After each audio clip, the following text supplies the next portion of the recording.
tonight's second Front and Center segment, I'm joined by Chris Powell and Tanya Cruz, members of the VUKA Collective, to discuss the challenges and opportunities that arise post-election for leaders, individuals, and communities. Thank you both very much for joining us tonight. How are you both feeling? I know we've had a lot of conversations day after the election. How are you? My hope muscle is a little fatigued. I'm sure. A little numb. Yeah. A lot of familiar sentiment that we're all feeling, but I think the work that you're leading with VUKA is really going to help us as we continue to forge ahead, and I'm really excited to have this opportunity to talk to you. Let's start with you, Chris. What is the VUKA Collective's mission and how it supports leaders, individuals, organizations, and communities in transforming challenges into opportunities for growth and action? Well, Hugo, thank you for having us. First, the VUKA Collective is really, actually, I'll tell you what the name is. Actually, it's about, VUKA is a South African language, word, means illuminate, to arise. And so we're a collective that works here locally and globally around the world, helping teams move from just surviving to thriving. And we work with both communities and organizations, individuals and leaders, really focused on when there is a time and a need for change in the type of leadership we have. That's when we're called in to work with those teams to help serve as guides and supports to them as they make those transitions. Not just surviving, but thriving and illuminating, something that we absolutely need in these times. Let's move over to you, Tanya. Tell us about the appreciative inquiry and how does that activate collective empowerment to help individuals?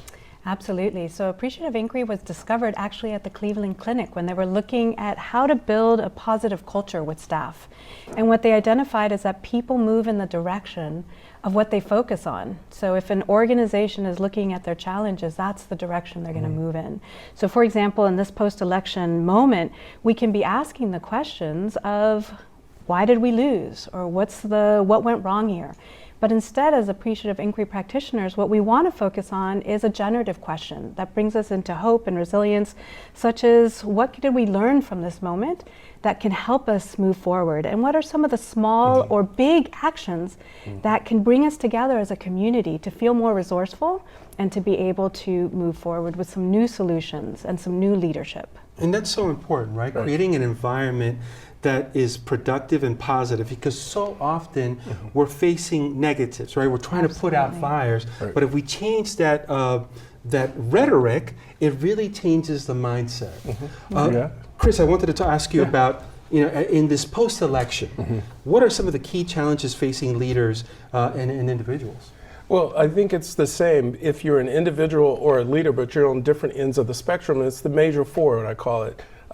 Economic, health, education, and safety, which are common across. I think we all want the best, regardless of how you voted. We all want that, but how we solve for those opportunities and challenges is where appreciative inquiry comes in, and the work we do with communities and teams to help them move through those challenges.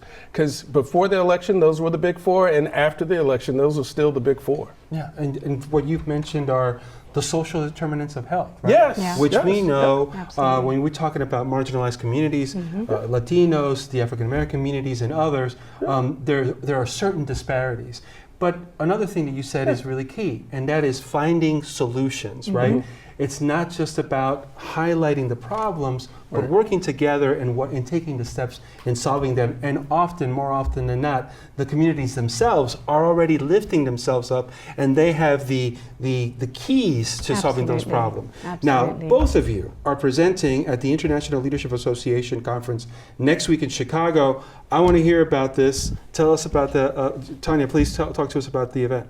Fantastic. We're really excited, and it's an incredibly timely event, especially given what's happening not only locally here, but in the world. It's the largest gathering of academics and students and practitioners who really are focused on leadership and what is the new leadership practices that we need today. So for example, we're going to be speaking about inclusive leadership.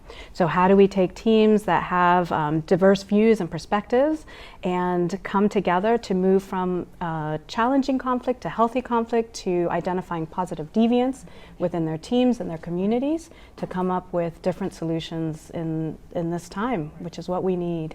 You've mentioned three words, not in no particular order: diversity, equity, and inclusion. Right? Yeah. 3 key ingredients in moving forward as community. And of course, we've unfortunately seen in the last couple of years that they've become these trigger words, right? These key words that have a negative connotation. But we know, especially in those times, we've got to double down on DE&I. Chris, I want to go back to you. Yeah. How can viewers learn more about VUKA Collective? Well, for now, they can reach out to me directly. Catch me on email. I know that's old school for a lot of folks, but Powell at talmetrics.com. You can find me there, and you can also find me on LinkedIn and on Instagram.